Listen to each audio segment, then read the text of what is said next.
Whatever Starmer says about his relationship with Trump, it's all nonsense. What's more, Trump has publicly humiliated Starmer at the worst possible time as he loses support within the UK by the bucketload. In today's video, we'll discuss what happened, while reviewing all the latest news from up and down the country. But first hit the like button and subscribe to the channel. Not good news for the UK, is it? Keir Starmer has been publicly ostracized during Donald Trump's upcoming tour of Europe. Trump is due to fly to France to join President Macron for the reopening of Notre Dame Cathedral. But here's the kicker, Starmer wasn't even invited. It's rumored that no one in Washington or Paris thought of including him, and number 10 is scrambling to save face. Downing Street spin doctors claim that Starmer is not allowed to meet Trump because he is not yet officially Prime Minister. But let's defend ourselves, that excuse doesn't hold water, especially since Starmer was only in the US a few months ago. You may remember the visit where his sidekick, David Lammy, managed to eat his body weight in fried chicken while the Labour team scolded everyone who would listen. So, why the sub? According to Neil Gardner, a former advisor to Margaret Thatcher, Starmer is not taken seriously in Washington. He is seen as weak and evasive, a Labour Party leader who has lambasted Trump and every US administration that doesn't fit his ideological mold. This is the same Labour Party that has been so eager to damage Britain's historic relationship with the US, notably by pushing for the handover of the Chagos Islands, a key strategic base for US interests. And let's be real, there is no special relationship here anymore. Starmer's failure to establish any kind of relationship with Washington is a clear weakness, not just for him, but for Britain. In contrast, Trump seems quite willing to meet other British figures.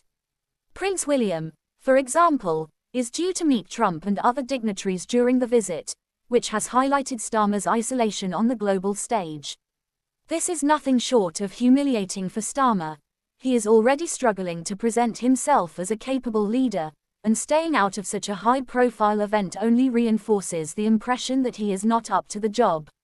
Meanwhile, the current government, under his watch as leader of the opposition, is continuing to fail, with no sign of improving relations between the UK and the US.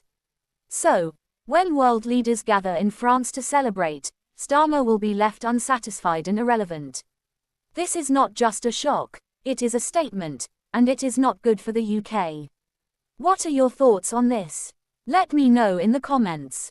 In other news, a petition opposing a potential knighthood for London Mayor Sadiq Khan has passed its 50,000 signature target in just 48 hours of being launched.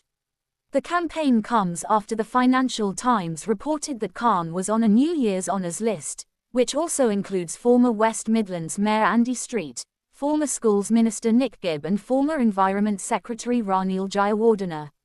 The Change.org petition, which has collected more than 60,000 signatures at the time of writing, was started by Conservative councillor Matthew Goodwin Freeman from the London Borough of Harrow. "I'm sorry, he's not a knighted mayor, he's just a nightmare," he told GB News yesterday. "You look at his track record as mayor, you realise why he doesn't deserve it," he added. The Mayor of London is also the Police and Crime Commissioner for London, so under his watch, violent crime with injuries has increased by 5%. Gun crime has increased by 30%. Knife crime has increased by 13%. Looting is up 10%. So Sadiq Khan has failed on crime. But let's give him the benefit of the doubt. He is also the chair of Transport for London. That is another role of the Mayor of London. He promised us 0 days of strikes, and guess what? He has 140 more days than the last 2 mayors combined. So there he has failed again. The Conservative councillor has insisted that opposition to the knighthood is not politically motivated, telling the Daily Express, "It is not about party politics. I would happily make another application against a politician from another party with a similar track record." The application argues that knighthoods should be reserved for citizens who have made a significant contribution to their communities. The councillor claimed that London's transport system is failing, with more strikes under Khan than under Boris Johnson and Ken Livingstone combined. He also challenged the mayor's Ulysses policy, suggesting it was motivated by financial rather than environmental reasons.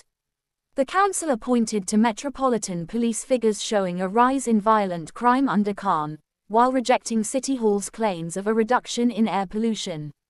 Howard Cox, founder of Fair Fuel UK and former Mayor of London for Reform UK, condemned the potential honour, saying that giving Mayor Khan such a prestigious award diminishes his reputation and humiliates those who deserve or already have such royal recognition. The Mayor of London's office has declined to comment on the speculation, as has the government. Supporters of the petition have expressed strong opposition on change.org, with one signatory claiming the Ulysses scheme is a complete sham. Another wrote, "Sadiq Khan does not deserve a knighthood. He is not for Britain or London. He is against Britain and our people. So no, no, no."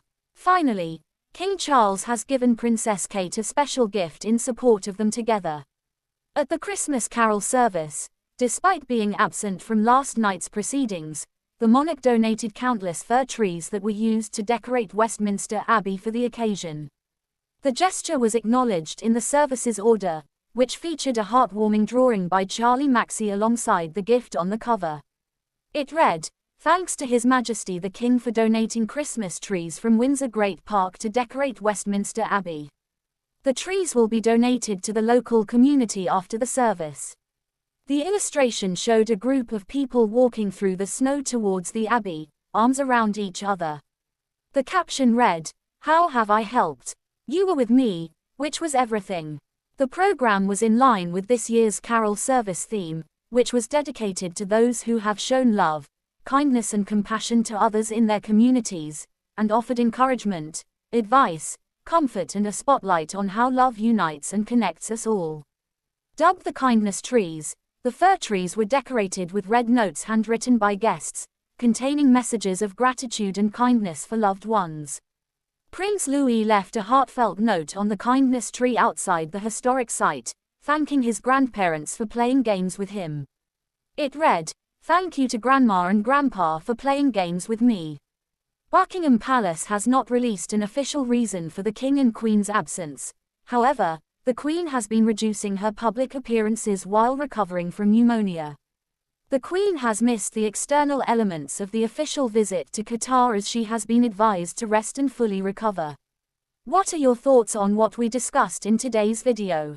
Let me know in the comments section below.